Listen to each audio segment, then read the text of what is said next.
All right, Shalom.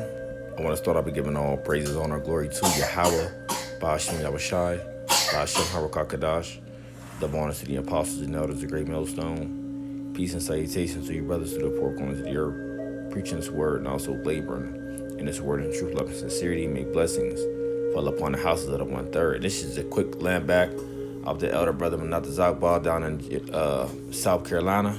All right. And, as I just seen the title of the video, scripture just popped in my head immediately. All right. And the brother's right. Okay. The title of his video, it says, "The sword of the Spirit is the only weapon needed." Okay. And that's truly our gift. That's our blessing. Okay. To have the true understanding of the holy scriptures, man. Okay, this is the ultimate weapon that Esau cannot detest. Okay, there's no way he can combat us against these scriptures, because what? There are scriptures. Okay, and it shows you that the Bible was truly never for him, because he don't have the understanding of the holy scriptures, man. And whatsoever. Okay. So it says, the sword of the Spirit is the only weapon needed. All right? This is the truth. We don't need anything else. Okay? Just us going out on the highways and byways preaching the Bible, okay, has the whole world in an uproar. All right? And starting with Esau Edom, okay? Starting with Esau Edom, okay? Why? Because he has been exposed for the devil and liar and serpent that he is. Okay, so let's get this first scripture. Let's go to the book of 2 Corinthians 10 verse 4. I'll start at in fact, I'll start at 1. It says, "Now I, Paul, myself beseech you by the meekness and gentleness of a Mashiach, who in presence am base among you, but being absent am bold toward you. But I beseech you that I might not be bold when I am present, with that confidence wherewith I think to be bold against some which think of us as if we walked according to the flesh. For though we walk in the flesh, we do not war after the flesh. For the weapons of our warfare are carnal." Salakia. For the weapons, that was a slip of the tongue. "For the weapons of our warfare are not carnal,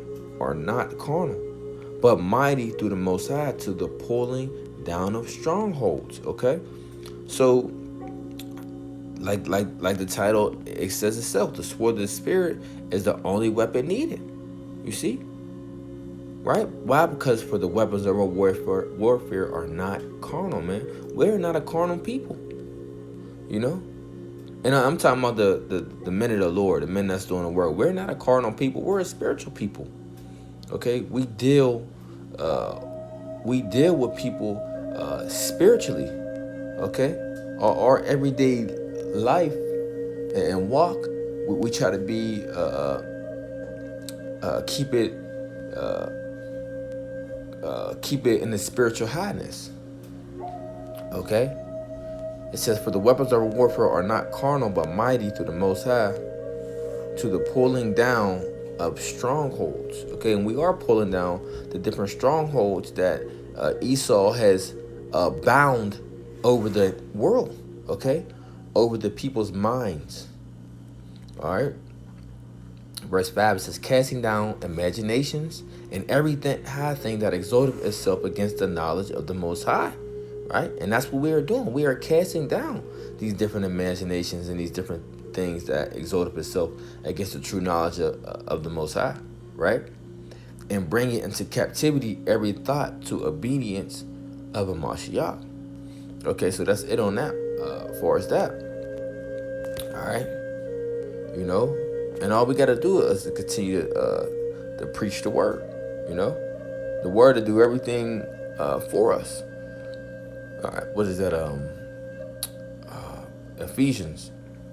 Okay, Ephesians, the 12th chapter, tells us how we are in a spiritual war, right? And just going back into the title, Esau's blessing is the sword, So he lives by the way of carnal means, Okay, that's just how he lives. All right. So when it comes to something that he can't face up and up with, he has to run around and use different tactics. Okay, because this is nothing that he can get into. Okay, he can't tap into being a spiritual person because that's not his MO. Okay, he can continue to be wicked because that's how he was created to be. But being on the right hand side of being spiritual, he can't do that. You see, that's why when he even try to set all these different people that come up against us, right? They get shut down through the spirit and power of Yahweh Shai. You see, so they have to what? They have to resort to other different tactics to come against us, to try to take us off the streets and to come after us. By what? By the ways of slander. Okay, using his deception tactics, using his media to promote to the world as we're some, wicked individuals, terrorists, as they say. Okay. Why? Because this word is hurting these devils, man. Ephesians 6 verse 10 says, "Finally, my brethren, be strong in the Lord and in the power of his might. Put on the whole armor of the Most High, that you may be able to stand against the wiles of the devil. For we wrestle not against flesh and blood, but against principalities, against powers, against the rulers of darkness of this world, against spiritual wickedness in high places." And this is not what I really wanted, but hey, it fits right in, because we are in this spiritual warfare. Okay, so that's why we tell the brothers to continue. We got to maintain and continue to walk in the spirit, because more things is coming down for us, the persecution. As I just made a video recently, persecution must be. You see, so we want to try to remain in the spirit as much as possible, and walk in the spirit, and understand that these different enchantments of Esau Edom are not, they're not going to work. Okay, he's already defeated. His spirit, Esau's spirit, is already defeated, man. Okay, he's already defeated. Okay, when a person goes through a state of defeat, he resorts to do other things to try to make it seem as if he's not defeated, but he is. Hey, Esau's on 2 knees, man. All right, he's on 2 knees. He's in a boxing ring on 2 knees. All right, and I say this in a spiritual aspect. All right, but you have to understand that we are fighting against, the spiritual wickedness and the darkness of the world, which is in high places. Okay, so everything is stacked against us. But with Yahweh Bashim Yahushua on our side, okay, nothing can stand against, nothing can overtake us, so to speak. All right, but I want to diss the book of Hebrews 4 verse 12, right? It says, "For the word of the Most High is quick and powerful and sharper than any two-edged sword, piercing even to the dividing asunder of the soul and spirit, and of the joints and the marrow, and is a discerner of the thoughts and intents of the heart."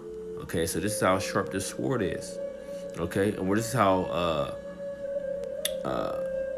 powerful this word is, because it's sharper than any two-edged sword. Okay, and these people be cut to the heart when this word comes out, and especially the wicked, starting with Esau Edom. You see.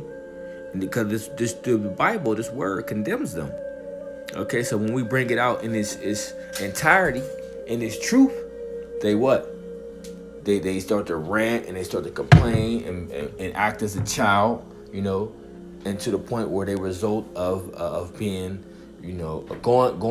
showing their horns, as we said they would, and start their slander campaign, start their deception tactics.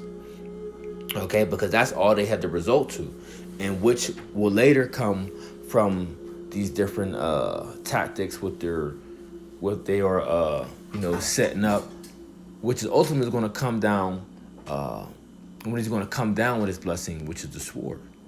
right? That's why it says in Revelation 12, verse 12, paraphrasing that the devil shall come down on you with great wrath, right? Because he know his time is short, okay?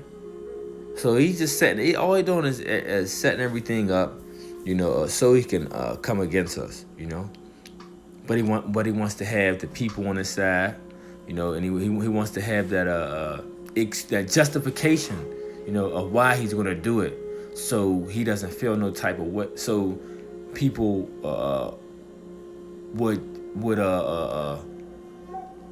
basically that they will basically just side with him, so to speak, and let it go as if they are doing the right thing. Because, okay, example is like this. When 9/11 took place, okay, and I ain't even go into all that, but I'll say false flag, or not false flag, but inside job, a whole a facade, fake government ordeal with that situation. But regardless of that, dealing with that Osama bin Laden issue, all right, when it was promoted to the world that the U.S. Fighting squad or elites or what was they called, the SEAL Team 6 or something like that, when they was going over there to complete that mission, right? The world was happy about it. The world was on their side. Why? Because they got the people on their side to believe that these people, these individuals in this country had something to do with doing a major terroristic act to their country. So the people looked at it like, this is a good thing if y'all do this. We will overlook all the wickedness and madness that you're doing to these people in this other country, just so we can feel better and get that revenge, as a people, that they were looking for, So it's going to be the same thing with this. These people are going to be like, what? I'm tired of seeing them on the highways and byways, cutting us with the word of the Lord. You know what I'm saying? Telling us what we can't eat and what we could eat, and telling us how we can't behave, or how we can't conduct ourselves, and how we can't celebrate this and that. So the people are going to be on their side, okay? And that's what they want. They want the people on their side, and they want that justification, just so they can come down and do what they got to do. But hey, Esau, hey, come do what you got to do. It's already written, right? It's already written. The persecution. Brothers being martyrs for the word of Yahweh Hashem Yahushua, brothers being thrown in prison. All the manner of evil being spoken against us, falsely called. For the Lord's sake, it's already written. It must be.